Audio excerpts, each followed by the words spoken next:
মারা যাওয়ার পর 22 বছর পর নদীর ভাঙ্গনে লাশ বেরিয়ে পড়ল।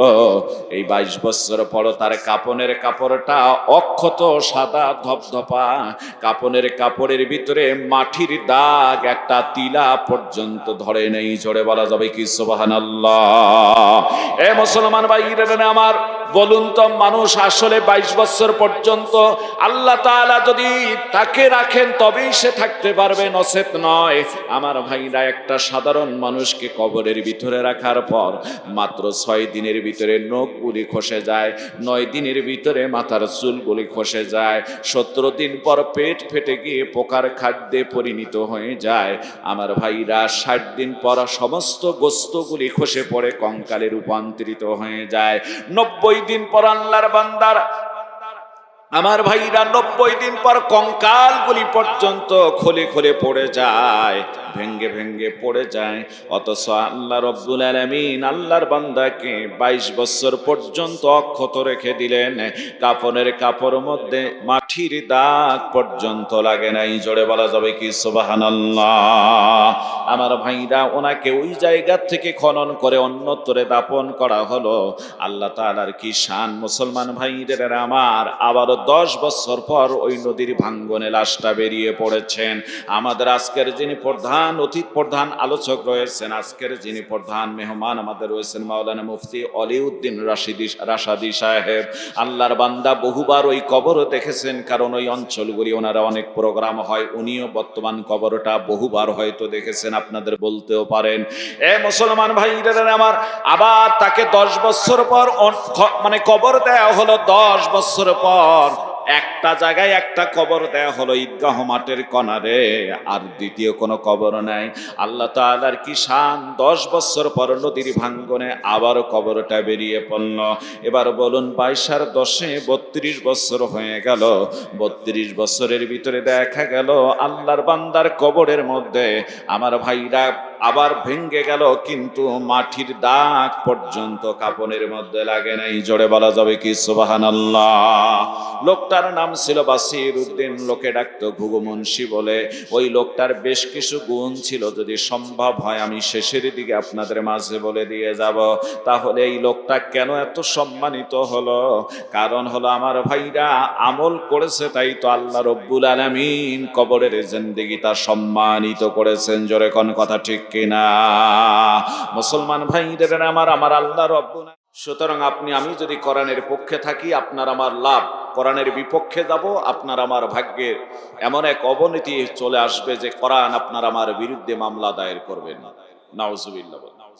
কারণ হাদিস এসেছে, মা মিন শাফিইন আফদালু মানসিলাতান ইনদাল্লাহ ইয়াউমাল কিয়ামাতি মিনাল কোরআন। কিয়ামতের ময়দানে কোরআন সবচেয়ে বেশি সুপারিশকারী হবে আল্লাহর নিকটে। সুবহানাল্লাহ বলবেন না? এই হাদিসের বাকি অংশগুলির ভিতরে বলা হলো, লা নাবিয়্যুন, কোরআনের চেয়ে বড় সুপারিশকারী কোন নবী নয়, ওয়ালা মালাকুম, অন্য কোন ফেরেশতাও নয়, ওয়ালা গায়রু, আর অন্য কেউ নয়। কোরআন হবে সবচেয়ে বড় সুপারিশকারী। এই কোরআনের পক্ষে থাকবেন তো সুপারিশ ভাগ্যে জুটবে, কোরআনের পক্ষে থাকবেন না তো ভাগ্যে সুপারিশ জুটবে না। এতটুকু, তাই নাকি বলেন? ঠিক কিনা বলেন? সম্মানিত সুধী, আজ থেকে 2 বছর আগে রৌমারীর একটা জায়গায়, কায়েম টাপুসর নামে একটা জায়গা, আমি মাহফিলে গেলাম। যাওয়ার পর সভাপতি সাহেব বললেন যে, হুজুর, আজ থেকে 3 দিন আগে আমরা একটা কবর খনন করছিলাম। কবর খনন করতে গিয়ে আমরা একটা মাটির নিচ থেকে কোরআনে কারীমের কপি পেয়েছি। এই কোরআন শরীফটা ধারণা করা হচ্ছে 38-40 বছর পূর্বে এই এলাকাটায় ছিল পুরাটাই নদী। নদীতে ভেসে এসে হয়তোবা এটা পলি পড়া, অর্থাৎ এটি এই নদীতে ভেসে এসে পাড়ে ঠেকেছিল, তার উপর পলি পড়েছে। ফনটা হলো, ফন বলা হয় ছাপানোর যে স্টাইল, ছাপানোর যে এই ক্যাটাগরিটা, এটাকে ফন বলা হয়। বললো যে, হুজুর, এই ফন পাকিস্তান পিরিয়ডে যে কোরআনের ফনগুলো ছিল, এই ফনগুলির এই কোরআন শরীফটা এবং উপরের মধ্যে কাদামাটির প্রলেপ লাগানো রয়েছে। হুজুর, ধারণা করা হচ্ছে যে এই কোরআনটা 38 থেকে 40 বছর পূর্বে নদীতে ভেসে এসে মাটির নিচে চাপা পড়ে থাকলো। এতদিন হয়ে গেল, কোরআন শরীফের একটা অক্ষর নষ্ট হয়ে যায়নি। জোরে বলুন না সুবহানাল্লাহ। কারণটা কি ভাই? কোরআন নাযিল করেছেন কে? হেফাজত করবেন কে? ঠিক আছে তো কথা, নাকি বলেন? এই হেফাজতের দায়িত্ব যদি পৃথিবীর কোনো মানুষকে দিত, মানুষ কিন্তু কোরআনের হেফাজত না করে কোরআনটাকে, আমার ভাইরা, আমার বন্ধুগণ, যার যেটা বিপক্ষে যেত সে বিষয়গুলিকে কেটে দিয়ে ছাটাই বাছাই করে কোরআন শরীফের 12টা বাজায় দিয়ে আজকে আমরা কোরআন খুঁজে পেতাম না। কথা বলেন ঠিক কিনা? অথবা তাওরাত জবুল ইনজিল যেভাবে মানুষ সংস্কার করতে করতে মন করা কিছু ঢুকাতে ঢুকাতে ওটার আসল থেকে অনেক দূরে সরে গিয়েছে, আমরা কোরআন থেকেও ঠিক এতটা দূরে সরে যাইতাম। কিন্তু এর হেফাজতের দায়িত্ব নিয়েছেন আমার আল্লাহ, সুবহানাল্লাহ বলেন। যার কারণে এই 16 মাসের একটা বাচ্চা একটু আগে আমাদের মাঝে কোরআনে কারীম তেলাওয়াত করলেন, এবং তেলাওয়াতটা চমৎকার তেলাওয়াত। বোঝা গেল এই যে ছোট্ট বাচ্চাটা এখানে মাত্র 16 মাসে হাফেজ কোরআন হয়েছে। আলহামদুলিল্লাহ বলবেন না? 6666 খানা আয়াতে কারিমা, আমার ভাইরা 114টা সূরা, 540টার ভিতরের মতো রুকু। আমার বন্ধুগণ, এতগুলি মঞ্জিল, কি করে আল্লাহর বান্দা এতগুলি আয়াত, অনেক মুসাব্বার আয়াত, একই আয়াত বিভিন্ন জায়গায় এসেছে একইভাবে, আমার ভাইরা বিভিন্ন পাড়ায় বিভিন্ন সূরায় এসেছে, তারপরও পুরা ঠোঁটস্থ কণ্ঠস্থ মুখস্থ করে ফেললেন। তার মানে হচ্ছে একমাত্র কোরআনে কারীম হচ্ছে এমন জিনিস যেটা নাজেল করেছেন আল্লাহ, সংরক্ষণ করবেন আমার আল্লাহ, সুবহানাল্লাহ বলেন। ধরুন গোটা পৃথিবীর যত কোরআন শরীফ আছে, বিশ্বযুদ্ধ লেগে সমস্ত কোরআনগুলিকে পুড়িয়ে ছাই করে দেওয়া, একটা কোরআন শরীফের কপিও নাই।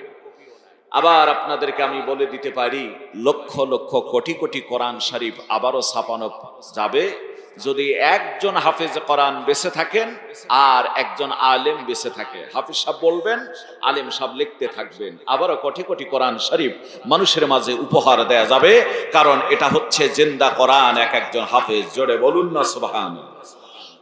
সম্মানিত ভাই, আমার ভাইরা, এই কোরআন থেকে আমরা অল্প সময়ের ভিতরে আলোচনা শুনব। আল্লাহ সুবহানাহু তাআলা এই কোরআনে কারীম সম্পর্কে আমাদেরকে পরিষ্কার করে জানায় দেন। আল্লাহ রাব্বুল আলামিন বলেন, ওয়া নাযালনা আলাইকাল কিতাবা তিবয়ানাল লিকুল্লি শাইইন ওয়া হুদান ওয়া রাহমাতান ওয়া বুশরা লিল মুসলিমিন। জোরে বলুন আল্লাহু আকবার। আল্লাহ রাব্বুল আলামিন বলেন, হে রাসূল, আমি আপনার প্রতি এমন এক কিতাব নাযিল করেছি, ওয়া নাযালনা আলাইকাল কিতাবা তিবয়ানাল লিকুল্লি শাই, যে কিতাবের ভিতরে প্রত্যেকটি বিষয়ে সুস্পষ্টভাবে বর্ণনা করা হয়েছে। জোরে বলুন সুবহানাল্লাহ। হুদান ওয়া রাহমাতান ওয়া বুশরা লিল মুসলিমিন। এ কোরআনে কারীম হচ্ছে মুসলমানদের জন্য হেদায়েত, রহমত এবং পথপ্রদর্শক। সুতরাং আমার ভাইরা, যে কোরআন মুসলমানদের জন্য হেদায়েত, রহমত, পথপ্রদর্শক, সুসংবাদ, এবং এই কোরআন থেকে বর্তমান জামানার অনেক মুসলমান আমরা দূরে সরে যাচ্ছি। জোরে বলেন কথা ঠিক কিনা? তাই তো মাঝে মাঝে আমি বলে থাকি, আসছে পথে আধার নেমে, তাই বলে কি থাকবি থেমে, বারে বারে জ্বালাও বাতি, হয়তো একবার জ্বলবে না, তাই বলে তো ভীরুর মতো বসে থাকা চলবে না। মুসলিম আমি, সংগ্রামী আমি চিরনবীর, আল্লাহকে ছাড়া কাউকে করি না ভয়। লিল্লাহি তাকবীর, নারায়ে তাকবীর। মুসলমান ভাইরা আমার গভীর মনোযোগ দিয়ে দেন। আগের জামানার মানুষগুলির নাম ছিল সহজ সরল, আবেদা, সলেহা, সালেম, সালমা, এই সমস্ত সুন্দর সুন্দর নামগুলি তাদের ছিল মহিলাগুলির। কিন্তু আমার ভাইরা, তারা কোরআনে কারীমের সাথে ছিল সম্পর্ক। আগের জামানার মানুষগুলির মসজিদ ছিল কাঁচা, ঈমান ছিল বড় পাকা। আমার ভাইরা, বর্তমান জামানার নাম আসলো সুন্দর, শিক্ষায় সামনে এগিয়ে গেল, কিন্তু মুসলমানরা কোরআনে কারীম থেকে, ইসলাম থেকে দিনে দিনে দূরে সরে যাচ্ছে। জোরে বলেন কথা ঠিক কিনা? তাই তো মাঝে মাঝে আমি বলে থাকি, সামনেতে মোরা এগিয়েছি যত, পিছনে পড়েছি তত, সংখ্যাতে শুধুই বাড়িয়ে চলেছি গরু ছাগলের মতো। কথা বলেন ঠিক কি? কষ্ট পেন না কথাগুলির ভিতরে, এটার ভিতরে তো আমিও আমাকে জড়িয়ে নিয়ে এই কথা বলেছি, ঠিক কিনা বলেন? সংখ্যায় বেড়েছি 7 কোটির থেকে আজকে আমরা 17 কোটিতে পরিণত হয়েছি, এমনকি 18 কোটি। কথা বলেন না কেন, ঠিক কিনা?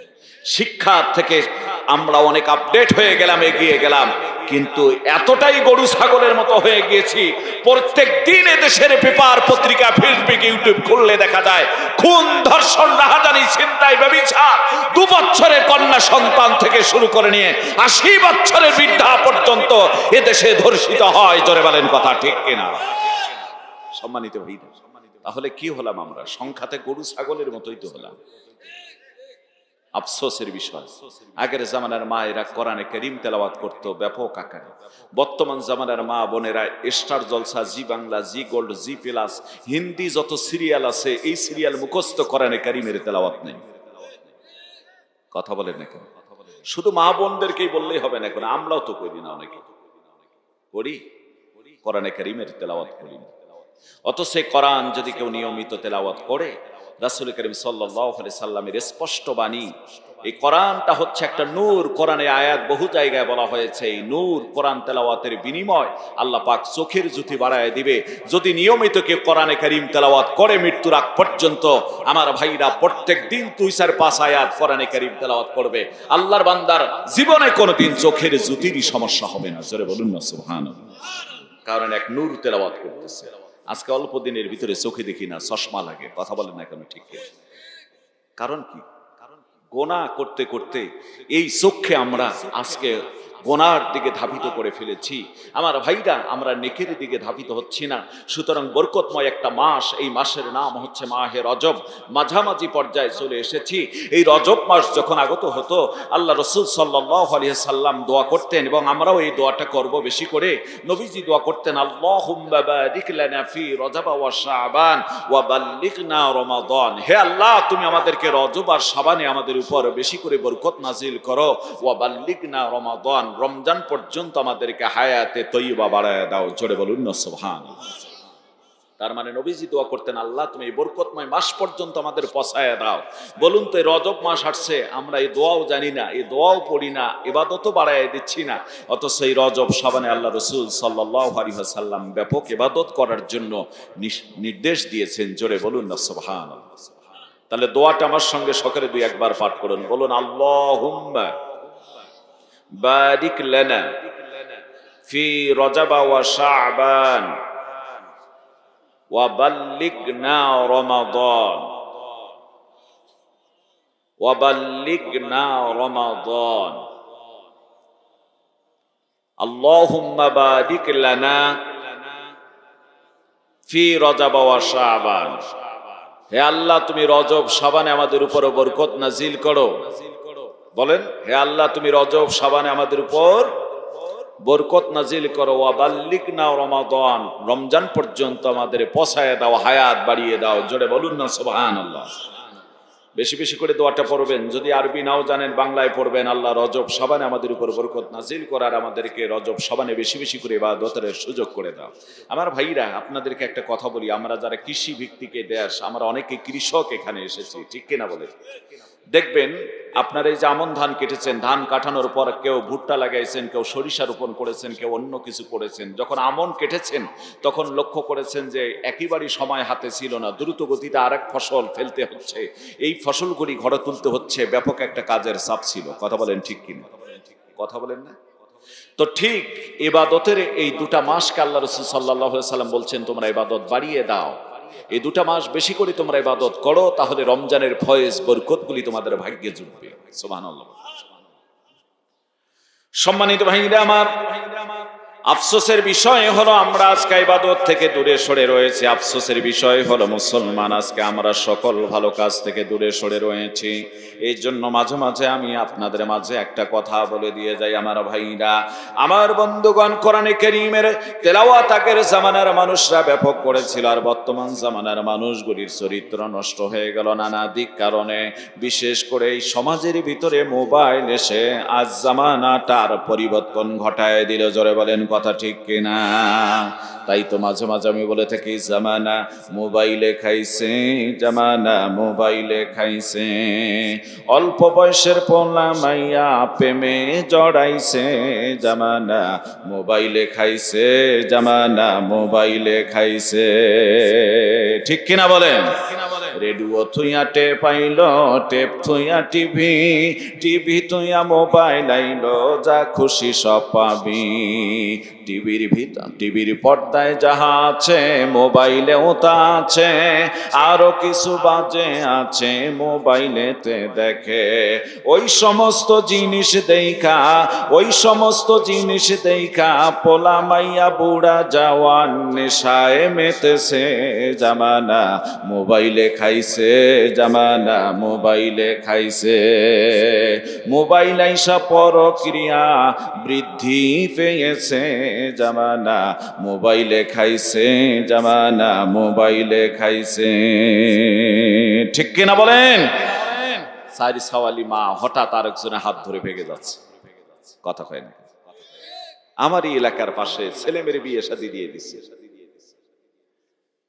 2 মেয়েকে বিয়ে শাদী দিয়েছে, নাতি নাতনি জন্ম হয়েছে, আরেকজনের বউ নিয়ে ভাগে পালিয়ে গেছে।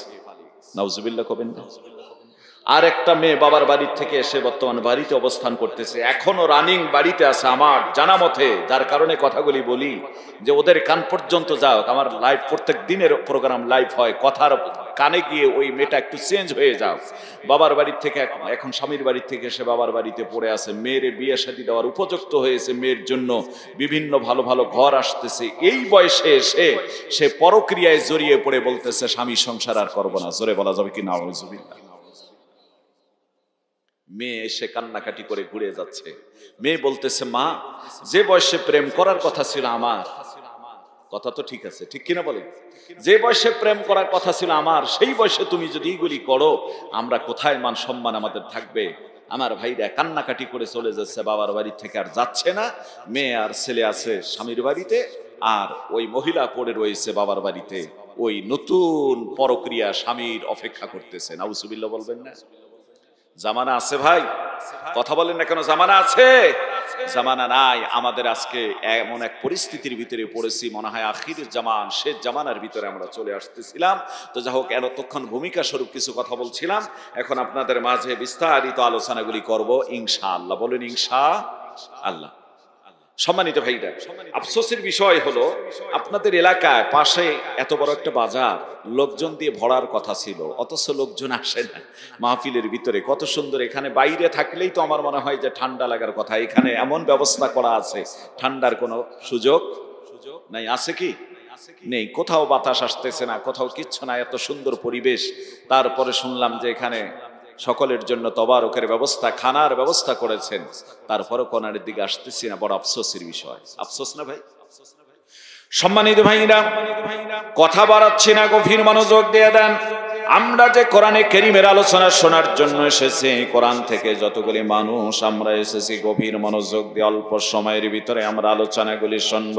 আমার ভাইরা, জীবনের যাতে পরিবর্তন ঘটাতে পারি, এটা বরকতময় মাস, আমলের পরিবর্তন যাতে আমরা নিয়ে আসতে পারি, আপনাদেরকে ছোট্ট একটা তথ্য দিয়ে যাই। ও মুসলমান ভাইরা, আমার গভীর মনোযোগ দিয়ে দেন। একজন মানুষ আল্লাহওয়ালা হতে গেলে আমার ভাইরা বড় মুফতি মুহাদ্দিস আলেম হওয়া কোনো জরুরি না। হতে পারে একজন কৃষক, হতে পারে একজন মূর্খ মানুষ, আল্লাহর প্রিয় বান্দা। আমার ভাইরা হতে পারে একজন স্কুল কলেজ ভার্সিটির ছাত্র, আল্লাহর প্রিয় বান্দা। তার মানে হচ্ছে আমলের দ্বারাই একজন মানুষ আল্লাহর নৌকট লাভ হতে পারে। জোরে বলেন কথা ঠিক কিনা? যার কারণে কবি বলেছেন, আমল সে জিন্দেগি বনতি হ্যায়, জান্নাত ফি জাহান্নাম ভি, या इस्लाम में फितरत है ननाडी है नननी। কবি বলেছেন একটা মানুষ জন্মগত দিক থেকে নিয়ে নিষ্পাপ, জান্নাতীও নয় জাহান্নামীও নয়, বরং তার আমলেই তাকে জান্নাতি কিংবা জাহান্নামের দিকে নিয়ে যায়। এই জন্য আমার ভাইরা, এটাই ইসলামের বৈশিষ্ট্য, এটাই ইসলামের একটা বৈশিষ্ট্য। মুসলমান ভাইরা আমার, মাঝে মাঝে আমি বলে থাকি, আমাদের কুড়িগ্রাম জেলায় সদর পৌরসভা ইউনিয়নের পাশে যেহেতু পৌরসভাটার চতুর্দিকে ইউনিয়ন থেকে থাকে, পৌরসভার দক্ষিণ পূর্ব দিকের একটা ইউনিয়ন নাম হচ্ছে মোগলবাসা। এই মোগলবাসা ইউনিয়নটা ধল্লা নদীর সঙ্গে লাগানো রয়েছে ইউনিয়নটা। মুসলমান ভাইদের আমার, এই ইউনিয়নের মাঝ দিয়ে ধল্লা নদী অতিবাহিত হয়ে গিয়েছে। ওই আল্লাহর এক বান্দা আমার ভাইরা মারা যাওয়ার পর 22 বছর পর নদীর ভাঙ্গনে লাশ বেরিয়ে পড়ল।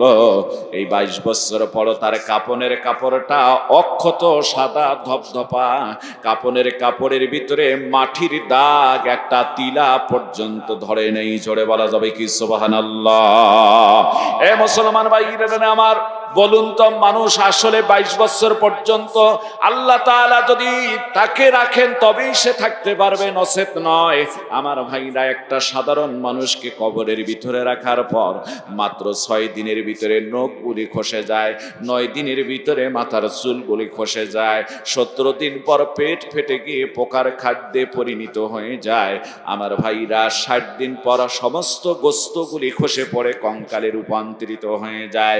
90 দিন পর আল্লাহর বান্দার আমার ভাইরা 90 দিন পর কঙ্কালগুলি পর্যন্ত খোলে খোলে পড়ে যায়, ভেঙ্গে ভেঙ্গে পড়ে যায়। অথচ আল্লাহ রব্বুল আলামিন আল্লাহর বান্দাকে 22 বছর পর্যন্ত অক্ষত রেখে দিলেন। কাফনের কাপড়ের মধ্যে মাটির দাগ পর্যন্ত লাগে নাই। জোরে বলা যাবে কি সুবহানাল্লাহ? আমার ভাইরা, ওনাকে ওই জায়গা থেকে খনন করে অন্যত্রে দাপন করা হলো।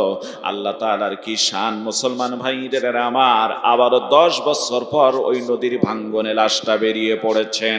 আমাদের আজকের যিনি প্রধান আলোচক রয়েছেন, আজকের যিনি প্রধান মেহমান আমাদের রয়েছেন মাওলানা মুফতি অলিউদ্দিন রাশাদি সাহেব।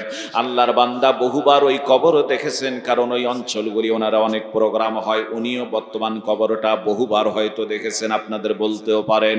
এ মুসলমান ভাইরা আমার, আবার তাকে 10 বছর পর মানে কবর দেয়া হলো। 10 বছর পর একটা জায়গায় একটা কবর দেয়া হলো, ঈদগাহ মাঠের কোণারে, আর দ্বিতীয় কোনো কবর নাই। আল্লাহ তাআলার কি শান, 10 বছর পর নদীর ভাঙ্গনে আবার কবরটা বেরিয়ে পড়ল। এবার বলুন, 22 আর 10-এ 32 বছর হয়ে গেল।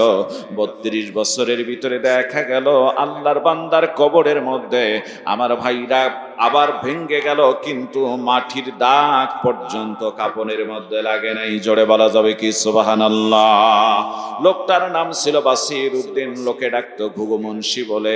ওই লোকটার বেশ কিছু গুণ ছিল, যদি সম্ভব হয় আমি শেষের দিকে আপনাদের মাঝে বলে দিয়ে যাব।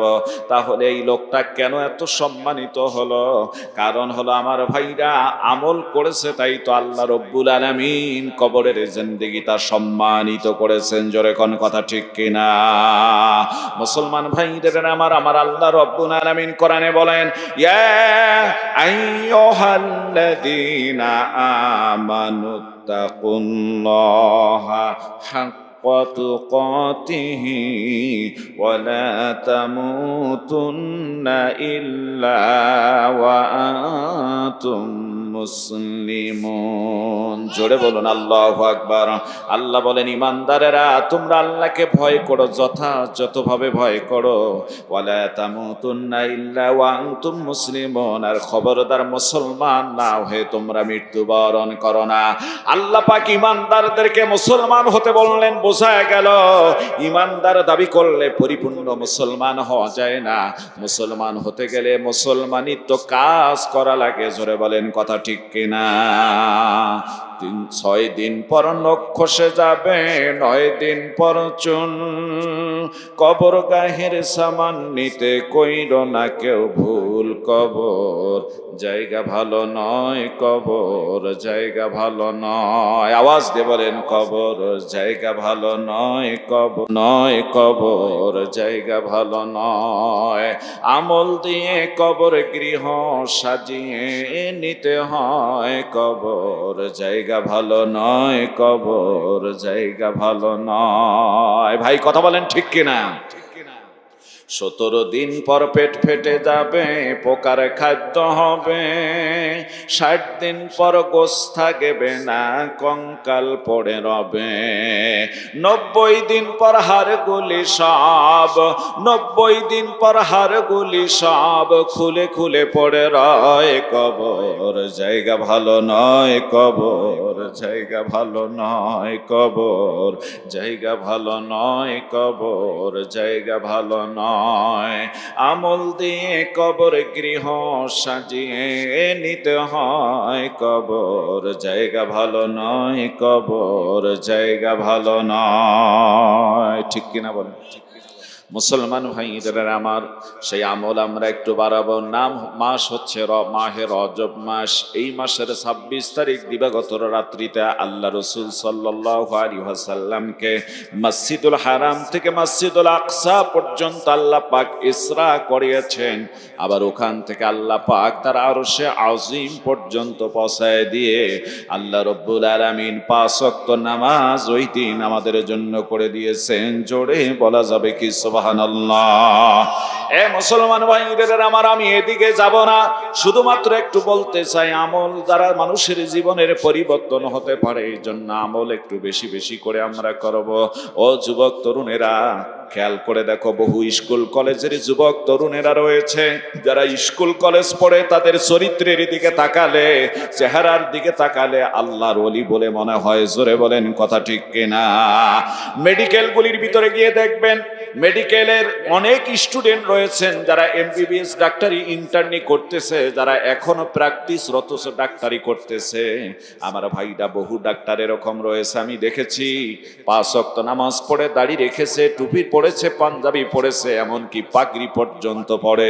দেখলে মনে হবে এটা ডাক্তার না, কোন মুফতি মহাদ্দেশ। জোরে বলা যাবে কি সুবহানাল্লাহ? এ যুবক তরুণেরা, বাবাজিরা, এই জন্য বলবো, আমল আপনি যেভাবে করবেন, যেখান থেকে করবেন, আপনি আল্লাহ পাকের একজন ওলি এবং প্রিয় বান্দা হয়ে যেতে পারেন। গভীর মনোযোগ দিয়ে দেন, একটা ছোট্ট তথ্য আপনাদের মাঝে দিয়ে যাই। আমার ভাইরা, ইমাম হযরত ইমাম আহমদ ইবনে হাম্বল রাহমাতুল্লাহ আলাইহি, আপনারা নাম শুনেছেন, যিনি 4 মাযহাবের একটা মাযহাবের ইমাম। ইমাম আহমদ ইবনে হাম্বল আল্লাহর ওলি। ইমাম আহমদ ইবনে হাম্বল আমার বন্ধুগণ, ইনি একজন বুজুর্গ, বড় শ্রেষ্ঠ আলেমের ভিতরে একজন আলেম ছিলেন। তিনি একজন হাদিস সংরক্ষণ করার জন্য বাড়ি থেকে বেশ বহু দূর পর্যন্ত বেরিয়ে পড়েছেন। সারা দিন পর্যন্ত হেঁটেছেন, হাঁটতে হাঁটতে আল্লাহর বান্দা আমার বন্ধুগণ একটা মসজিদের ভিতরে ইশার নামাজ আদায় করলেন। ইশার নামাজ আদায় হয়ে গেল। ইমাম আহমদ ইবনে হাম্বল মুয়াজ্জিন সাহেবকে বললেন, মুয়াজ্জিন সাহেব, যদি কোনো অসুবিধা না হয় তাহলে এই মসজিদের ভিতরে আমি রাত কাটাতে চাই, আমি এখানে থাকতে চাই, আমি মুসাফির। নিজের পরিচয় দিলেন না। আজ তো আমরা সামান্য কিছু বড় হয়ে গেলে মনে করি হাম সুমান দিগারেনেস, আমার সে অন্য কেউ বুঝি আমার মতো নাই। আমার ভাইরা, আমার সে বড় কেউ নাই এটা মনে করি। ইমাম আহমদ ইবনে হাম্বল নিজের পরিচয় দিলেন না। না দিয়ে আল্লাহর বান্দা বললেন, ও মুয়াজ্জিন সাহেব, আপনি যদি আমারে থাকতে দেন, আমি মসজিদের ভিতরে রাতটা একটু কাটাতে চাই। মুয়াজ্জিন সাহেব বললেন, কমিটিদের নিষেধ, এই মসজিদের ভিতরে রাত কাটানো যাবে না। আমার ভাইরার সাথে সাথে আল্লাহর বান্দা বেরিয়ে পড়লেন। হেঁটে হেঁটে পা পা করে আর এক মসজিদের আর এক মহল্লায় গেলেন, সেখানেও থাকতে দেয়া হলো না। আল্লাহর বান্দা হাঁটে হাঁটি পা পা করে রওনা করলেন।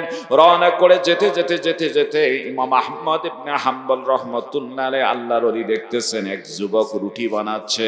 রুটি যখন পলে যুবক জবান থেকে যেন বিড়বিড় করে কি বলতেছে, তার মানে দুটা ঠোঁট নড়ায়। আবার রুটি ভাজে তখনও দুই ঠোঁট লড়ায়। আবার রুটি যখন বিক্রি করে তখন কাস্টমারকে দেয় তখনও দুই ঠোঁট লড়ায়। আমার ভাইরা আবার যখন টাকা নিয়ে ক্যাশ করে, তার মানে যখন টাকা কাস্টমারের কাছ থেকে নেয় আল্লাহর বান্দা তখনও দুই ঠোঁট লড়ায়। ইমাম আহমদ ইবনে হাম্বল সামনে গিয়ে দাঁড়ায়া যুবককে সালাম দিলেন। যুবক সালামের জবাব দিলেন। ইমাম আহমদ ইবনে হাম্বল বললেন, ও যুবক, আমি একজন মুসাফির, আমি তোমার এই চুলার পাশে সারা রাত বসে বসে রাতটা কাটায় দিতে চাই, যদি তোমার কোনো অসুবিধা না হয়। সাথে সাথে যুবক ডাক দিয়ে বললেন, আপনাকে আমি চিনি না, তারপরে যেহেতু আপনি আমার মেহমান হয়ে গিয়েছেন, আল্লাহ রসুল সাল্লাল্লাহু আলাইহি ওয়াসাল্লাম মেহমানদেরকে তাজিম করতে, সম্মান করতে বলেছেন, সুতরাং আপনি এখানে বসুন, আপনার জন্য আমি বেড পাড়ে দিচ্ছি, বিছানা রেডি করে দিচ্ছি চুলার পাশে। আপনি এই চুলার আগুনের পাশে গরমও পাবেন, সারা রাত আপনি এখানে ঘুমাতে পারবেন। জোরে বলা যাবে কি সুবহানাল্লাহ। ইমাম আহমদ ইবনে হাম্বল রহমতুল্লাহ আলাইহি আল্লাহর ওলি ওই জায়গায় বসে পড়লেন। আমার ভাইরা বেড করে দেয়া হলো, সুন্দর করে তিনি বসলেন।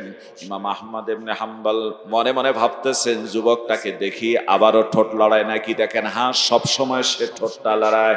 ইমাম আহমদ ইবনে হাম্বল যখন ওখানে বসলেন, আমার বন্ধুগণ, যুবক ডাক দিয়ে বলছেন, ও আল্লাহর বান্দা, আপনারে চিনি না, তবে আপনি আমার মেহমান হয়ে গিয়েছেন, একটু হাতটা ধুয়ে ফেলুন, আমি আপনাকে রুটি আর গোশত দিচ্ছি, আপনার যতটুকু প্রয়োজন আপনি ততটুকু উঠায় উঠায় নিয়ে খান।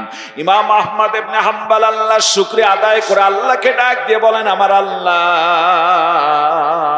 আল্লাহ গো, 2 মসজিদে গেলাম, থাকতে দেয়া হলো না, আর তোমার এই যুবক আমারে থাকার ব্যবস্থাও করে দিলেন, রুটি আর গোশত আমার সামনে দিয়ে দিলেন। জোরে বলা যাবে কি সুবহানাল্লাহ? বলুন আল্লাহু আকবার।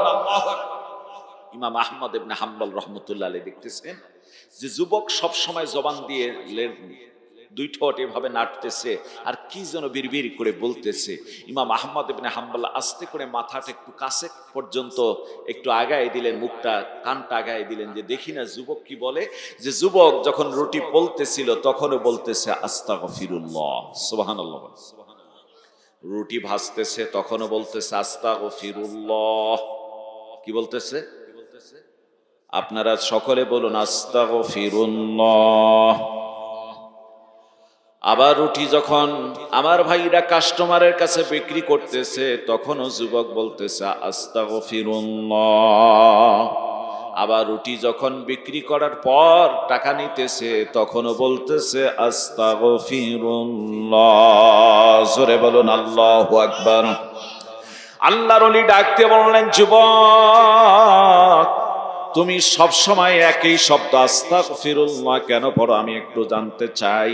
আমি যেহেতু জানলাম তুমি সব সময় আস্তাগফিরুল্লাহ বলতেছো, আবার মাঝে মাঝে অন্য কোন আমলও করো নাকি? যুবক ডাক দিয়ে বলেন, হুজুর, আমি বেশি বেশি করে ইস্তেগফার, এই তওবাটা করি, কারণ আমার আব্বা আমাকে বলে দিয়েছে যত বেশি করে তওবা ইস্তেগফার মানুষ করবে তত তাড়াতাড়ি তার দিলটা নরম হয়ে যাবে। জোরে বলা যাবে কি সুবহানাল্লাহ।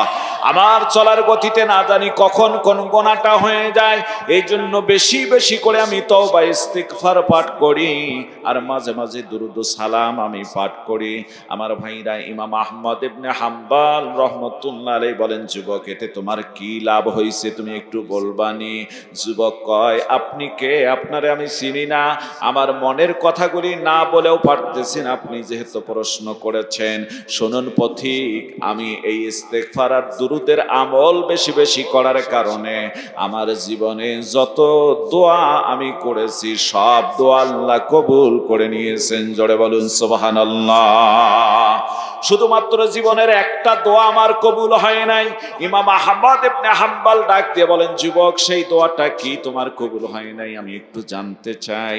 ইমাম আহমদ ইবনে হাম্বলকে শোনাইতেছেন, এই যুবক, আমার আব্বা বলেছেন এই জামানার একজন বড় আলেম আছে, নাম হলো ইমাম আহমদ ইবনে হাম্বল, বড় বুজুর্গ। এই বড় আলেমের সঙ্গে আমার মনে বড় সাধ হলো তার সঙ্গে সাক্ষাৎ করব, একটু মুসাফা করব। এই দোয়াটা আমার কবুল হয় নাই, আর বাকি দোয়া আমার আল্লাহ আমার কবুল করে নিয়েছেন। জোরে বলা যাবে কি সুবহানাল্লাহ? ইমাম আহমদ ইবনে হাম্বল চোখের পানি ছেড়ে দিয়ে যুবককে ডাক দিয়ে বলছেন, যুবক রে, আমার আল্লাহ তোমার ওই দোয়াটাও কবুল করে নিয়েছেন। সুবহানাল্লাহ বলেন। যুবক কয়, হুজুর কেমনে কবুল করলেন? এখনো তো তার সঙ্গে আমার দেখা হলো না, সাক্ষাৎ হলো না, দিদার হলো না। ইমাম আহমদ ইবনে হাম্বল ডাক দিয়ে বলেন, যুবক, তুমি যাকে খানা খাওয়াচ্ছ, যার জন্য পেট পাড়িয়ে দিয়েছো, যাকে তুমি তাজিম সম্মান করতেছো, তিনি হচ্ছেন এই জামানার একজন ক্ষুদ্র মানুষ, ইমাম আহমদ ইবনে হাম্বল। যুবক সাথে সাথে হাতটা পরিষ্কার করে এসে তার সঙ্গে মুসাফা করে সিনার সঙ্গে সিনা লাগায় দিয়ে আল্লাহকে ডাক দিয়ে বললেন, আমার আল্লাহ, জানি না তোমার কি কৃপা গো আল্লাহ, তুমি আমার জীবনের সব দোয়া তুমি পূর্ণ করে দিয়েছো। জোরে বলা যাবে কি সুবহানাল্লাহ? বলুন আল্লাহু আকবার। যুবক, তরুণ বাবাজিরা, আমরা বেশি বেশি করে তওবা ইস্তেগফার করব, পারবো না ভাই? এটা থেকে পয়সা লাগে? আমি মাঝে মাঝে বলি, গোনার কাজ করতেই পয়সা লাগে, নেকির কাজ করতে পয়সা এত লাগে না। সুবহানাল্লাহ কবেন। আচ্ছা বলুন তো, এই মোবাইলে আপনি খারাপ কিছু দেখবেন, এমবি ঢোকা লাগবে না? কথা কয় না কেন? এমবি ঢোকাতে টাকা লাগে না? তারপর না আপনি অন্য অন্য ফায়সা নারীদের এবং বিভিন্ন অশ্লীলতা কিছু এখানে দেখতে পারবেন। তাহলে টাকা ছাড়া গোনার কাজটা হইছে?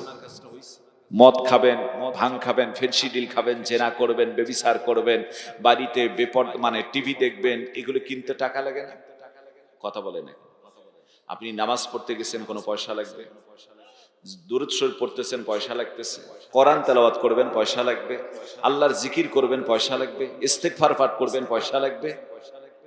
নেকির কাজে পয়সা লাগে না, গোনার কাজে পয়সা লাগে। আজকে জাতি আমরা গোনার কাজ পয়সা ব্যয় করে করি, কিন্তু নেকির কাজ করতে চাই না। কথা কয় না? কষ্ট পাচ্ছেন আপনারা? সম্মানিত ভাইদের, আপনাদের মানে উপস্থিতি দেখে এখন আলহামদুলিল্লাহ বেশ ভালোই হচ্ছে লোক। আমার আলোচনার এমনি 12টা বেজে গেছে, কারণ জুমার দিন যে সব মানুষ আমাদের মসজিদে হয়, এখন ওই পরিমাণ মানুষ আপনারা মসজিদ মানে মাহফিলে হতে পারেন না। তো একজন বক্তা আলোচনার মান বাড়ে যখন দেখা যায় যে শ্রোতা থাকে। কি থাকে? শ্রোতা থাকে। আমি বুঝি না মাহফিলগুলি এরকম হচ্ছে কেন। মানুষ দিনে দিনে আমরা ঈমান হারার মতো হয়ে যাচ্ছি। কোরআনের কথা আমাদের ভালো লাগে না। বুঝলাম অনেক ঘন মাহফিল হয়, আরে ভাই এটা তো আমাদের খুশনসিব, আলহামদুলিল্লাহ বলেন। ঘন মাহফিল হয়, এটা আমাদের খুশনসিব, এটা আমাদের সৌভাগ্য। এই কোরআন শুনতে পারতেছি। হ্যাঁ, কুল্লু জাদিদুন লাযীদুন, এক এক ফুলের এক এক ঘ্রাণ। প্রত্যেক দিন এক একটা আলেমের কাছ থেকে আমার বয়ান শুনতে পারতেছি। এক এক আলেম এক এক সুন্দরভাবে আলোচনা করতেছেন, কোরআন থেকে বুঝাচ্ছেন, হাদিস থেকে বুঝাচ্ছেন। আমরা তো শ্রেষ্ঠ বাণীটাই শুনতে পারতেছি। নবীজি বলেছেন, ইন্না খায়রাল হাদিসি কিতাবুল্লাহ।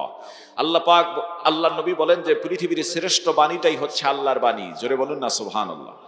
কার কথা? নবীজির কথা। ইন্না খায়রাল হাদিসি কিতাবুল্লাহ, শ্রেষ্ঠ বাণীটাই হচ্ছে আল্লাহর বাণী। ওয়া খায়রুল হাদি হাদি মুহাম্মদ সাল্লাল্লাহু আলাইহি সাল্লাম, আর শ্রেষ্ঠ পথ হচ্ছে নবীজির দেখানো পথ। জোরে বলা যাবে কি সুবহানাল্লাহ?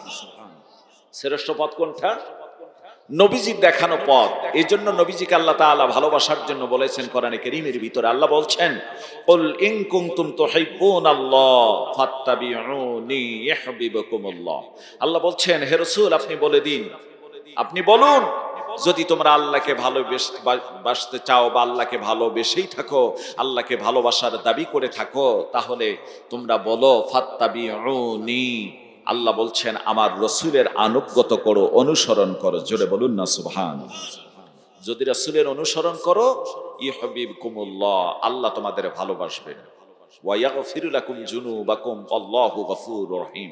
আল্লাহ ভালোবাসলে তোমাদের জীবনের গুনাহ খাতাগুলি মাফ করে দিবেন। সুবহানাল্লাহ। আমরা নবীজিকে ভালোবাসা অন্তরে বাসি, মানে মুখে ভালোবাসি, অন্তরে নয়। কথা বলেন না কেন? মুখে ভালোবাসি, অন্তরে নাই। নবীজিকে ভালোবাসলে নবীজির সুন্নাহকে ইত্তেবা করতে হয়, আমাদের সুন্নাহ নাই। কথা বলেন না কেন? ঠিক কিনা? এই যুবক তরুণেরা, বাসিরউদ্দিন গগু মুন্সি যখন মারা গেল, কথা যেহেতু বলেই ফেলছিলাম একটু টাচ দিয়ে যাই। 22 বছর পর নদীর ভাঙ্গনে লাশ বেরোলো, আবার 32 বছরে লাশ বেরালো। 32 বছরের সময় আমি আপনাদের দেওয়ানগঞ্জের পোল্লাকান্তি ব্রিজের দক্ষিণে প্রোগ্রাম করে আমি বাসায় গিয়েছি, এখনো পৌঁছি নাই। রাস্তায় দেখে মানুষের ঢল নেমেছে। জিজ্ঞাসা করলাম কোথায় যাচ্ছেন এত সকালে লোকগুলি? বলতেছে মানে হালুয়া হাল ছেড়েছে, জালুয়া জাল ছেড়েছে, চাকরিজীবী চাকরির থেকেও যেন তারা একটু ছুটি নিয়ে এই লাশ দেখার জন্য যাচ্ছে। বললো যে বাসিরউদ্দিন গগু মুন্সির লাশ দ্বিতীয়বার বের হয়েছে, এই লাশটা দেখার জন্য যাচ্ছি। ড্রাইভার খুব ক্লান্ত, ওনারে বললাম যে আপনারা তুমি একটু বাসায় যাও, আমি নিজে গাড়িটা ড্রাইভ করে গিয়ে দেখে আসি। আমি গিয়ে দেখে অর্ধ লক্ষ লোক, 50,000-এর মতো লোক জড়ো হয়েছে। সুবহানাল্লাহ বলবেন না? এই লাশটা দেখার জন্য।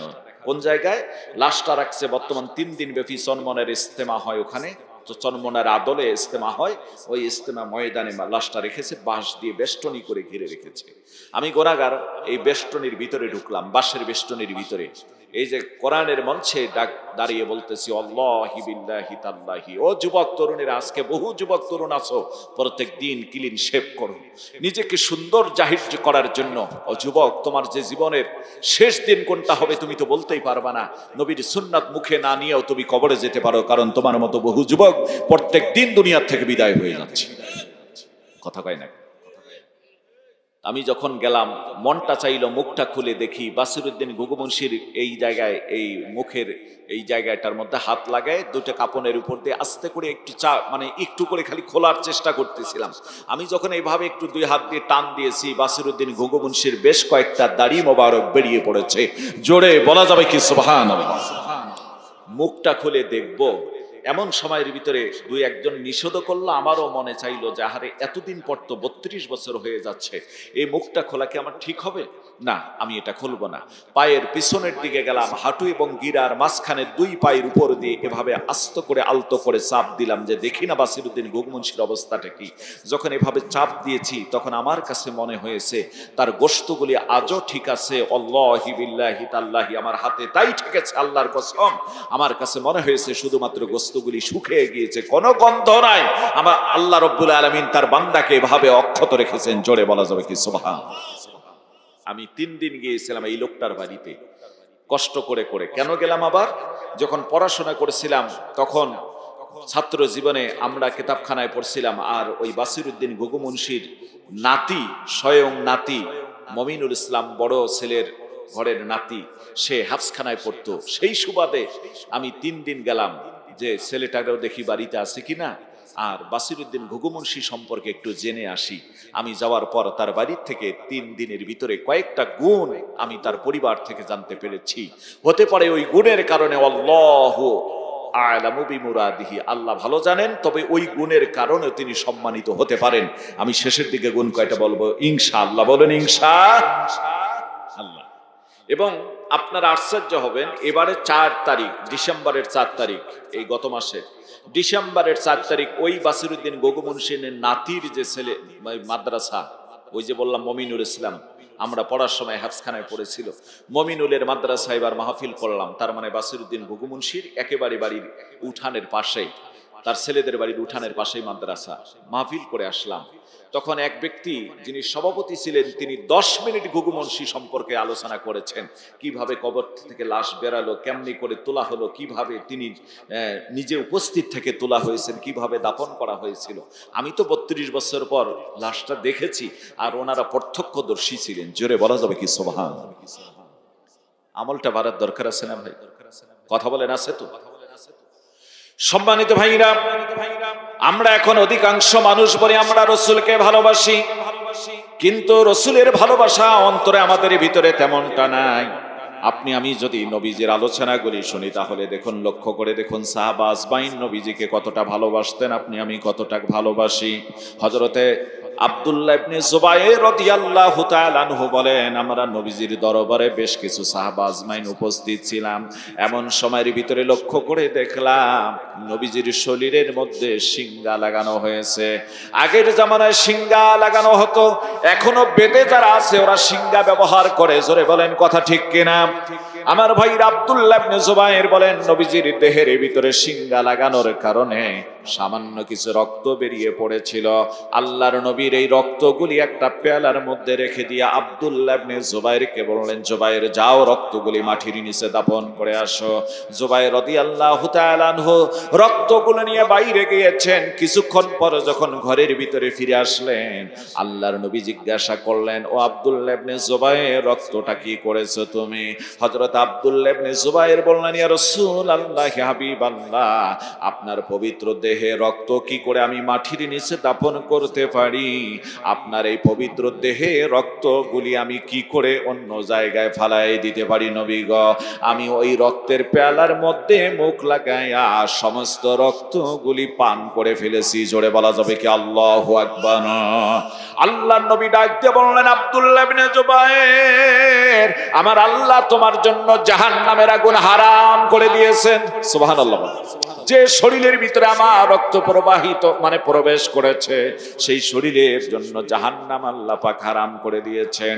মুসলমান ভাইরা আমার, উহুদের যুদ্ধে আল্লাহ রাসূল সাল্লাল্লাহু আলাইহি ওয়াসাল্লামের শিরস্থানের ভিতরে যখন দুইটা লোহার কড়া ঢুকে গেল, হযরত আবু বকর রাদিয়াল্লাহু তাআলা আনহু দৌড় দিয়ে আসলেন লোহার কড়া উঠানোর জন্য। এমন সময় হযরত আবু উবাদা ইবনে জাররাহ রাদিয়াল্লাহু তাআলা আনহু দৌড় দিয়ে আবু বকরকে বাধা দিয়ে বললেন, ভাই আবু বকর, আমারে এই কাজটা হাতছাড়া করতে দিও না। এই নেকির কাজটাই, ভালো কাজটা আমারে তুমি একটু করার সুযোগ করে দাও। জীবনে বহু নেকি অর্জন করেছো, আজকে আমারে এই সুযোগটা আমার হাতছাড়া হতে দিও না। আবু বকর থেমে গেলেন। হযরতে আবু উবাদা ইবনে জাররাহ রাদিয়াল্লাহু তাআলা আনহু নবীজির এই শিরস্থানের লোহার কড়াটা দাঁত দিয়ে কামড় দিয়ে, আমার ভাইরা, লোহার কড়াটা বের করার চেষ্টা করতেছেন। লোহার কড়া এত গভীরে ঢুকে গিয়েছেন যে এত টান দিচ্ছে, বের হতে চায় না। হযরত আবু উবাদা ইবনে জাররাহ শক্ত করে ধরে দাঁত দিয়ে যখন শক্ত করে ধরে টান দিয়ে লোহার কড়াটাও বের করেছেন, সাথে সাথে আল্লাহর নবীর সাহাবীর একটা দান্দান মোবারক শহীদ হয়ে গিয়েছে, ভেঙে গিয়েছে। জোরে বলুন আল্লাহু আকবার। আমার ভাইরা, আর একটা লোহার কড়া বের করার জন্য তিনি আবারও দাঁত দিয়ে ওই কামড় দিয়ে লোহার কড়াটা যখন টান দিয়ে বের করে ফেলেছেন, আর একটা দন্দান মোবারক শহীদ হয়ে গিয়েছে। আল্লাহর বান্দারও শরীর থেকে, দাঁত থেকে রক্ত পড়তেছেন, মুখ থেকে রক্ত পড়েন, নবীজিকে বুঝতে দিচ্ছেন না। এমন সময় নবীজির এই দুইটা লোহার কড়া শিরস্থান থেকে বের হওয়ার কারণে আমার বন্ধুগণ ইনজুরি হয়ে গিয়ে রক্ত প্রবাহিত হওয়া শুরু হয়ে গেল। দেহের ভিতরে, চেহারার মধ্যে রক্ত লেগে গেল। হযরতে মালিক ইবনে সিনান নামে একজন সাহাবী দৌড় দিয়ে চলে আসলেন। আসার পর হযরতে মালিক ইবনে সিনান আসার পর নবীজির দেহের আর এই চেহারা রক্তগুলি জিহ্বা দিয়ে চেটে চেটে পরিষ্কার করে দিচ্ছিলেন, চেটে চেটে রক্তগুলি খেয়ে ফেলতেছিলেন। আল্লাহর নবী মালিক ইবনে সিনানকে ডাক দিয়ে বললেন, লান তামাসসাকা মিনান নার, ও মালিক ইবনে সিনান রে, আমার আল্লাহ তোমার জন্য জাহান্নামের আগুনকে হারাম করে দিয়েছেন। জোরে বলা যাবে কি সুবহানাল্লাহ? মুসলমান ভাইরা আমার, এতক্ষণ পর্যন্ত নবীজির ভালোবাসার অর্জন করার জন্য যে কথা কয়টা বললাম, এর উদ্দেশ্যই হলো আমরা নবীজিকে মুখে বলে ভালোবাসি, প্রত্যেকদিন নবীজির সুন্নাহ এই দাড়ির মধ্যে বারবার আমরা খুর লাগায় দিয়ে নিজেকে সুন্দর করে চেহারাটা দাহির করতে চাচ্ছি। আমার ভাইরা, মানুষ মরে যাওয়ার পর একটা মাত্র সুন্নাহ কবরের ভিতরে যাবে, এই সুন্নাহটার নাম হচ্ছে দাড়ি মোবারক। এই বাসিরউদ্দিন ঘুঘু মুন্সির দাড়িটা আমি দেখার কারণে কথাটা আমার মনে পড়ে গেল। আমার ভাইরা, যুবকরা, আজকে আপনাদের হাতে পায়ে ধরে বলবো, নবীজির এই সুন্নাহটা একটু জিন্দা করার চেষ্টা করবেন। দাড়ি কাটবেন না, ছাড়বেন না, এক মুষ্টি পর্যন্ত লম্বা করবেন। এক দুইজন যুবক কি নাই আজকে বলতে পারবেন, হুজুর আর নবীজির কলিজায় আঘাত হানবো না, খুর লাগাবো না? দাড়িটা এক মুষ্টি পর্যন্ত লম্বা করব। যারা দাড়ি এক মুষ্টির আগে ছাড়ছেন কাটছেন, আর ছাড়বেন না কাটবেন না, এক মুষ্টি পর্যন্ত রাখবেন। এক মুষ্টির বাইরে গেলে সেগুলি আপনি ইচ্ছা করলে কেটে ফেলতে পারেন। আপনারা আমাকে বলতে পারেন, হুজুর আপনার দাড়িও তো এক মুষ্টি পর্যন্ত দেখি না। আমার ভাইরা, আল্লাহর কসম করে বলি, আমার এই মোছের মধ্যেও কোনোদিন খুর লাগাই নাই, দাড়ির ভিতরেও কোনোদিন খুর লাগার দরকার হয় নাই। আমার দাড়ির পরিমাণে এইরকম কোকড়া দাড়ি ঠিক তেমনটা বাড়ে না, জীবনের দাড়ি কাটার প্রয়োজন হয় নাই। আল্লাহর এমন একজন বান্দা বলেন তো জীবনে আর কোনোদিন দাড়ি কাটবেন না, দাড়ি এক মুষ্টি লম্বা করে ফেলবেন। আল্লাহু আকবার বলে দুই একজন মানুষকে আসেননি হাত উঠাতে পারবে? এক দুইজন মানুষ আল্লাহু আকবার, বহু মানুষ হাত উঠেছে। নারায়ে তাকবীর। আল্লাহ তুমি কবুল করে নাও, জোরে বলেন আমিন। আমার ভাইরা হাত নামান। আল্লাহ পাক তো মানুষের জীবনের আমলের পরিবর্তন ঘটায় তখন যখন সে নিয়ত করে। বান্দা যখন নিয়ত করে, আল্লাহ তখন আমলের পরিবর্তন ঘটায় দেন। এমনকি যারা খালেস দিলে আজকে নিয়ত করেছেন, আমার বিশ্বাস ওয়াবাদদালতু সাইয়্যাতিকুম হাসানাত, তার জীবনের যত গুনাহ আছে আল্লাহ মাফ করে দিয়ে আজকে নেকিতে পরিণত করে দিয়েছেন। জোরে বলুন না সুবহানাল্লাহ। খুশি হইছেন না বেজার হইছেন? বেজার হইছেন? আমার ভাইরা, আফসোস আজকে আমরা মুসলমান আমল থেকে অনেক দূরে সরে রয়েছে। এই জন্য কয়েকটা আমলের কথা বললাম। কষ্ট পাচ্ছেন আপনারা? কষ্ট পাচ্ছেন না? মুসলমান ভাইরা আমার, এই যে বক্সিগঞ্জ বাস টার্মিনাল আলহাজ হাফিজউদ্দিন দারুস সুন্নাহ মাদ্রাসা, এই মাদ্রাসাটার প্রতি একটু লক্ষ্য রাখবেন, খেয়াল রাখবেন। এই মাদ্রাসাগুলি শুধু এই মাদ্রাসা নয়, পৃথিবীর জমিনে যত মাদ্রাসা আছে সমস্ত মাদ্রাসাগুলি হলো আমার নবীজির সুন্নাহ। এই সমস্ত মাদ্রাসাগুলো হলো আমার নবীজির ঘর। আল্লাহর নবী বলছেন আল মসজিদু বাইতুল্লাহ আল মাদ্রাসাতি বাইত। নবীজি বলেন মসজিদ হলো আল্লাহর ঘর আর মাদ্রাসা হলো আমার ঘর। এই আল্লাহর নবীর ঘরগুলিকে আমরা ঠিক মন মানসিকতা সুন্দর করে এগুলির পক্ষে আমরা থাকব, এই কোরআনের পক্ষে থাকব। কারণ আমার আল্লাহ কোরআনে বলছেন ইন্না নাহনু নাযালনা যিকরা ওয়া ইন্না লাহু লাহাফিজুন। জোরে বলুন আল্লাহু আকবার। আল্লাহ পাক বলেন নিশ্চয় কোরআনে কারীম নাজিল করেছে আমি আল্লাহ, হেফাজতের দায়িত্ব সংরক্ষণের দায়িত্ব নিয়েছি আমি আল্লাহ। আমার ভাইরা, তাই তো লক্ষ্য করে দেখবেন অনেক বাড়িতে আগুন লেগে যায়, ওই আগুন লাগার পর সব কিছু পুড়ে বশীভূত হয়ে যায়। ওই বাড়িতে যদি কোরআন শরীফ থাকে, লক্ষ্য করে দেখবেন কোরআন শরীফের পুড়ে যায় সাদা অংশটুকু, তার মানে লেখার বাইরে সাদা অংশটুকু পুড়ে যায়, লেখা পর্যন্ত আসার পর আগুন থেমে যায়। জোরে বলা যাবে কি আল্লাহু আকবার? বহু জায়গায় এরকম আমি দেখেছি। মুসলমান ভাইদের আমার, কোরআনের পক্ষে আপনি থাকবেন। আল্লাহর নবী বর্ণনা করে দিয়েছেন এই কোরআন শরীফের পক্ষে থাকবেন। এক একটা সন্তানকে কোরআনে কারীম শিক্ষা দেওয়ার ব্যবস্থা করবেন, ছেলে মেয়েদেরকে কোরআনে কারীম শিক্ষা দেওয়ার ব্যবস্থা করবেন। কেন কোরআনের পক্ষে থাকবেন? কেন কোরআন শরীফ শিক্ষা দিবেন? গভীর মনোযোগ দিয়ে দেন মুসলমান ভাইদের আমার।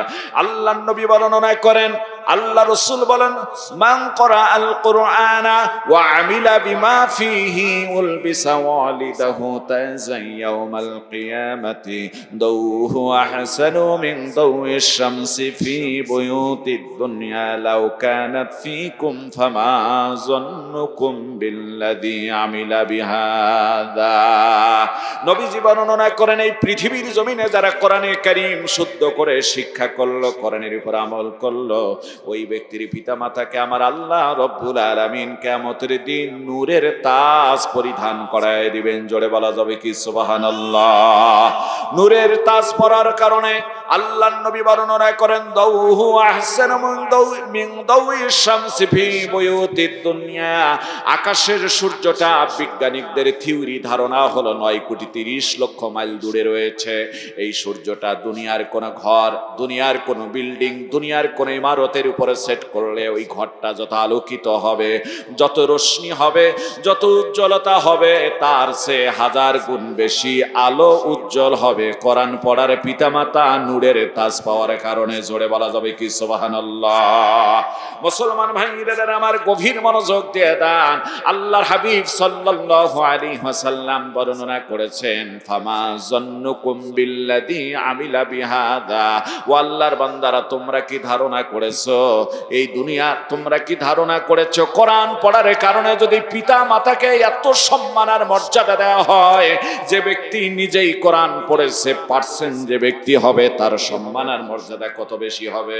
আল্লাহর নবী বর্ণনা করেন ওই ব্যক্তির সম্মান মর্যাদা হবে এরকম, আল্লাহ রব্বুল আলামিন তাদের সম্মান আর মর্যাদা দিবেন এভাবে। আল্লাহর নবী বর্ণনা করেছেন, ইকরা ওয়ারতাকি ওয়ারাতিল কামা কুনতা তুরাতিলু ফিদ দুনিয়া ফা ইন্না মানজিলাকা ইনদা আখিরি আয়াতিন তাকরাউহা।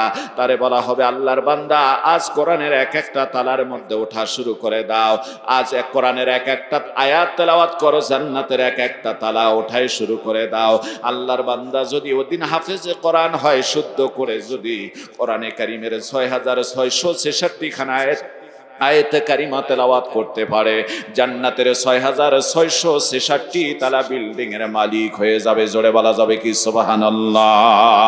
নবীজি অন্য হাদিস শরীফের ভিতরে বর্ণনা করেন, মান ক্বরাআল কুরআনা ফাস্তাযহারাহু ফাহাল্লা হালালাহু ওয়া হাররামা হারামাহু আদখালাহুল্লাহুল জান্নাহ ওয়া শাফাআহু ফি আশরাতিন মিন আহলি বাইতিহি কুল্লুহুম ক্বাদ ওয়াজাবাত লাহুন নার। আল্লাহ নবী বর্ণনা করেন, এই পৃথিবীর জমিনে যে মানুষগুলি কোরআন শিক্ষা করলো, কোরআনের উপর আমল করলো, আমার আল্লাহ রব্বুল আলামিন প্রত্যেকের জন্য জাহান্নাম ওয়াজিব হয়ে গিয়েছে। জাহান্নামের কাতারে যাও, ওই রকম 10 জন তোমার বংশের জাহান্নামী ব্যক্তিকে বেছে নিয়ে আমার জান্নাতে চলে যাও, এটাকে সুপারিশ করার অনুমতি আমি আল্লাহ তোমাকে দিয়ে দিলাম। জোরে বলা যাবে কি সুবহানাল্লাহ। আল্লাহর বান্দা জাহান্নামের কাতারে যাবেন, গিয়ে দেখবেন আমার আপন ভাই, আপন বাবা, আপন মা, আপন চাচা, আপন ফুফা, আপন ফুফু, আপন জনেরা জাহান্নামী অনেকে হয়েছে। এর সঙ্গে এমন কিছু মানুষ পাওয়া যায় যারা কোরআনের সাথে সম্পৃক্ত ছিল, লজিং রেখেছে, মাদ্রাসাকে ভালোবেসেছে, দান খয়রাত করেছে, মাদ্রাসাটা তার জীবনের মতো ছিল। এমন মানুষগুলিও এই জাহান্নামের কাতারে দাঁড়িয়েছে, মহব্বত করে অনেকগুলি মানুষকে বেছে নিয়ে আসবে। আমার আল্লাহ বলবেন, বান্দা আজ অনুমতি ছিল 10 জন ব্যক্তি নিয়ে জান্নাতে যাবা, এতগুলি নিয়ে আসছো কেন? আল্লাহর বান্দা বলবেন, আল্লাহ এরা সবাই তো আমার আপনজন, কারে আমি বাদ দেই? আল্লাহ বলবেন, বান্দা তোমার যদি এত মায়া লাগে এদের প্রতি, আমি আল্লাহ রব্বুল আলামিন তোমার কোরআনের খাতিরে সবগুলিকে মাফ করে দিয়ে জান্নাতি করে দিলাম। জোরে বলা যাবে কি সুবহানাল্লাহ। এবারে বেশি দেখতেছি, এটা করবেন না, কোরআনের মঞ্চের দিকে আসবেন। আমি পরিশেষে 10 মিনিটের ভিতরে আলোচনা শেষ করব। করার পূর্ব মুহূর্তে একটা তথ্য আপনাদেরকে অনেক জায়গায় শোনায় দিয়ে যায়, আজকেও শোনায় দিয়ে যায়। দুফোঁটা চোখের পানি যেন আপনারা ফেলতে পারেন, একজন নেককার সন্তান যেন তৈরি করতে পারেন। আল্লাহর নবী বর্ণনা করেছেন, ইজা মাতাল ইনসান, মানুষ যখন মরে যায়, মানুষ যখন, আমার দিকে তাকান, মানুষ যখন মরে যায়, ইন কাতা আনহু আমালুহু, ভালো মন্দ সব কর্ম তার বন্ধ। ওই দিন থেকে ধরুন তার যে আমলের একটা রেজিস্টার ছিল, একটা খাতা ছিল, ওটাকে বন্ধ করে দেওয়া হয়, একবারে বন্ধ, ক্লোজ। ইল্লা মিন সালাসা, 3টা কর্ম, 3টা কাজ আছে, যে কাজ 3টা মরার পরও কিয়ামত পর্যন্ত সদকায়ে জারিয়া সব পাইতে থাকবে। জোরে বলা যাবে কি সুবহানাল্লাহ। এটা বন্ধ হবে না। আল্লাহু আকবার বলেন না। এই 3টার ভিতরে অন্যতম হলো ইল্লা মিন সাদাকাতিন জারিয়া, সদকায়ে জারিয়া যত কাজ করে যাবে। আপনারা বলতে পারবেন, হুজুর কালেকশন করবেন নি? কালেকশন করব না, আমারে নিষেধ করছেন, কালেকশন হবে না, এই কথাই বলছেন। আমি কালেকশন করব না, শুধুমাত্র বোঝাতে চাচ্ছি সদকায়ে জারিয়াটা কি। একটা হলো সদকায়ে জারিয়া, 2 নাম্বার আল্লাহর নবী বলেন আও ইলমিন ইয়ানতাফাউ বিহি, এমন এলেম শিক্ষা দিয়ে যাওয়া যার কারণে মানুষ কবরে বসে বসে সব পায়। দেখেন এই যে 16 বছরের, এই 16 মাসে একটা হাফেজ হয়েছে।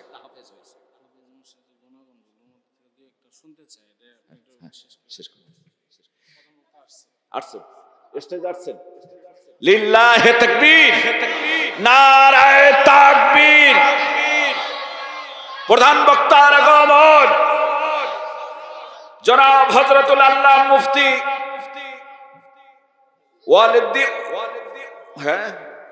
ওয়ালিউদ্দিন রাশাদি সাহেবের আগমন।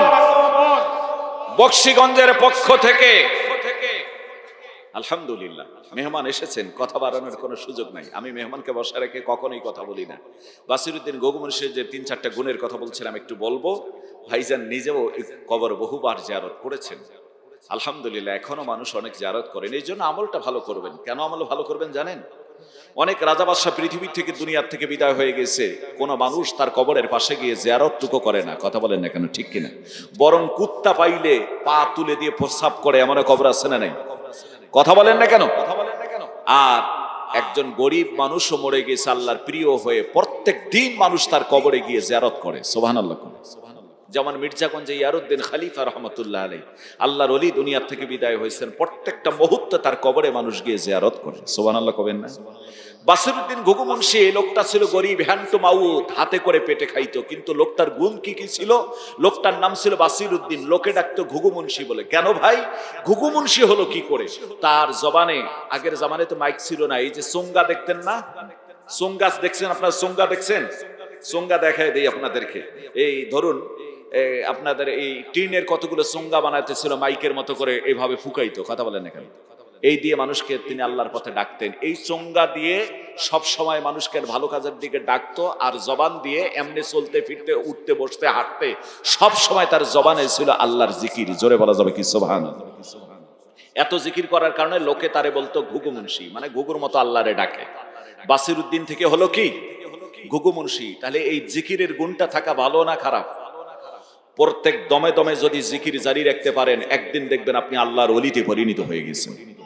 চেষ্টা করবেন প্রত্যেক দমে দমে, কখনো আপনি এই জবানটাকে বিরতি রাখবেন না। কাজের ভিতরে আপনি জিকির করবেন। যখন অন্য সময় কোনো কথার মাধ্যমে কোনো কাজ করা লাগতেছে, তখন না আপনি করলেন না, তখন মনে মনে করবেন। আর বাকি সময় দমে দমে আপনি জিকির করবেন। এক সময় আপনার নাম আল্লাহর ওলির খাতায় উঠবে। সুবহানাল্লাহ বলেন। সম্মানিত ভাইরা, তো ওনার ১ নাম্বার গুণ ছিল আল্লাহর জিকির করে। ২ নাম্বার গুণ ছিল, তার পরিবারের লোকেরা বললেন যে ৫ ওয়াক্ত নামাজ তো দূরের কথা কোনোদিন কাজা করা, আল্লাহর বান্দা তাহাজ্জুদের নামাজ কখনো ফৌত হতো না। সুবহানাল্লাহ কবেন। ৩ নাম্বার ভালো গুণটা ছিল বাসিরউদ্দিন ঘুঘুমুন্সির, এই লোকটা জীবনে কারো অন্যায় করে নাই। ৪ নাম্বার গুণ ছিল, গরিব ছিল, হ্যান্ড টু মাউথ, হাতে করে পেটে খাইতো। যা ইনকাম করতো তার ৩ ভাগের ১ ভাগ ইনকাম আল্লাহর বান্দা সব সময় ধর্মীয় কাজে ব্যয় করে দিয়েছে। জোরে বলুন না সুবহানাল্লাহ। গুণগুলি ভালো না খারাপ? আরো জোরে বলেন না, ভালো না খারাপ? এই ভালো গুণগুলি আমরা অর্জন করব ইনশাআল্লাহ। আবারও যদি কোনোদিন সুযোগ হয়, সেদিন আপনাদের মাঝে কিছু কথা বলবো। আল্লাহ পাক আপনাদের ভালো রাখুক, সুস্থ রাখুক, সুন্দর রাখুক, সুস্বাস্থ্য কামনা করে এখানে সংক্ষিপ্ত আলোচনা শেষ করছি। আসসালামু আলাইকুম ওয়া রাহমাতুল্লাহি ওয়া বারাকাতুহু।